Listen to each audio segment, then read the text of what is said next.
Bismillahirrahmanirrahim. Assalamualaikum warahmatullahi wabarakatuh. Alhamdulillah, bersyukur kepada Allah Subhanahu Wa Taala kerana hari ini Ustazah iaitu Ustazah Wahidah akan mengajar untuk pendidikan Islam tahun 6 iaitu tajuk bidang Jawi iaitu warisan negaraku. Okey, sebelum kita belajar, mari kita sama-sama membaca doa. Ikut Ustazah sama-sama ya. Bismillahirrahmanirrahim. Allahumma aftah alaina hikmataka wanshur alaina min khazaini rahmatika ya arhamar rahimin. Amin. Okey, hari ini kita akan belajar iaitu objektif pembelajaran kita pada hari ini ialah murid dapat membaca teks berdasarkan tema iaitu sains dan teknologi. Yang kedua, murid dapat membina dan menulis teks berdasarkan tema. Okey, cuba lihat gambar di sini. Apa yang kamu nampak pada gambar ini ya? Ya, betul. Iaitu transformasi dunia kini. Iaitu merangkumi sains dan teknologi. Mari ikut Ustazah sama-sama untuk membaca teks ini. Forensik di Malaysia. Forensik merupakan satu bidang kerjaya yang terdapat di Malaysia. Untuk ini, unit ini membantu pihak berkuasa menyelesaikan isu jenayah yang berlaku di negara ini. Oleh itu, mereka perlu mengenal pasti dan menganalisis bahan bukti yang diperoleh di tempat kejadian sebelum mensabitkan kesalahan jenayah terhadap individu yang terlibat dalam kes tersebut. Terdapat beberapa jabatan yang terlibat dengan bidang forensik di Malaysia, antaranya Kementerian Kesihatan, Polis Diraja Malaysia serta Jabatan Bomba dan Penyelamat.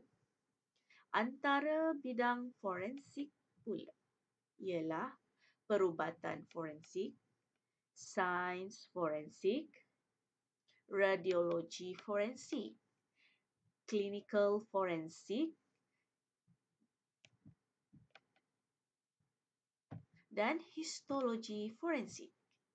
Bidang tugas ahli forensik ini berbeza-beza mengikut kepakaran mereka dalam menganalisis bahan bukti yang diperoleh. Contoh kes yang dikendalikan oleh forensik ialah pembunuhan, kecurian, pembuangan bayi dan pengedaran dadah.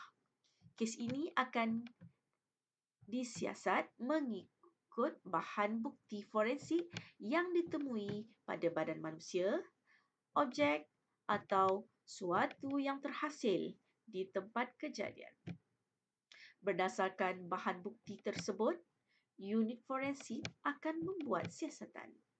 Terdapat beberapa peralatan saintifik yang digunakan untuk membantu mendapatkan keputusan analisis yang tepat, seperti peralatan yang digunakan di Jabatan Kimia Malaysia.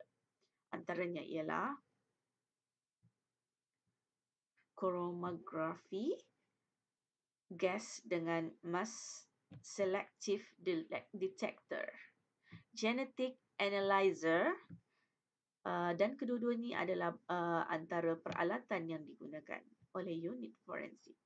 Melalui pelbagai proses siasatan yang dijalankan, unit forensik dapat mengesan dan mengenal pasti individu yang terlibat.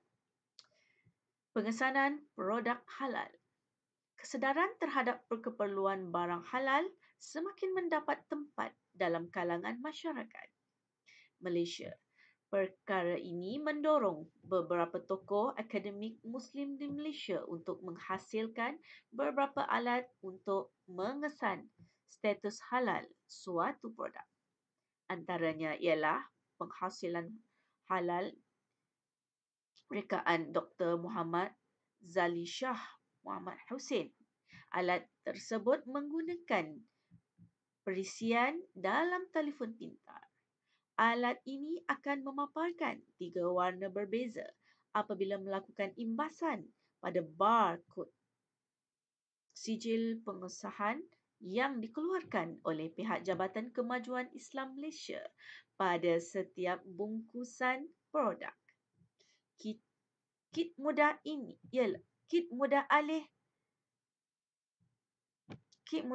chip nano DNA. Kit ini ialah rekaan Profesor Huda Hashim yang mengetuai sekumpulan penyelidik daripada Universiti Malaysia Perlis. Pengesanan DNA ini menggabungkan asid nukleik untuk menganalisis sampel melalui isyarat elektronik dalam chip nano tersebut.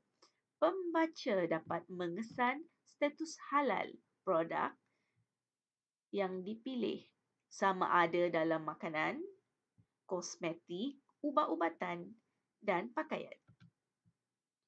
Okey, berdasarkan daripada pembacaan kita tadi, Ustazah ingin murid-murid semua untuk menjawab soalan-soalan seperti berikut, iaitu murid-murid perlu membuat latihan merujuk buku teks muka surat 56 dalam buku tulis Jawi.